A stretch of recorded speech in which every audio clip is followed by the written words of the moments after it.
अस्सलाम वालेकुम। आज की मेरी वीडियो में मैं आपको बताऊंगी सॉफ्टन सिरप हम क्यों इस्तेमाल करते हैं और बच्चों में ये किन किन वजूहात की बिना पर हम इस्तेमाल कर सकते हैं। सॉफ्टन सिरप में लोराटाडीन है 5 mg पर 5 ml। ये बहुत ही ज़बरदस्त एक एंटी एलर्जिक सिरप है।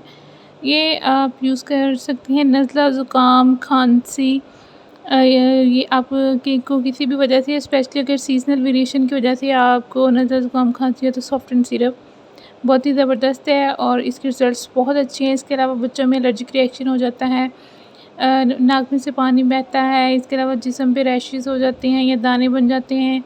इन सब वजूहात के लिए सॉफ्टन सिरप का इस्तेमाल बहुत ही फ़ायदेमंद है और ये वैरिक फार्मास्यूटिकल्स का इंतहाई मुनासिब प्राइस में सिर्फ और सिर्फ 78 रुपीज़ में इस्तेमाल करें और रिव्यूज़ दें in comment section. Thank you.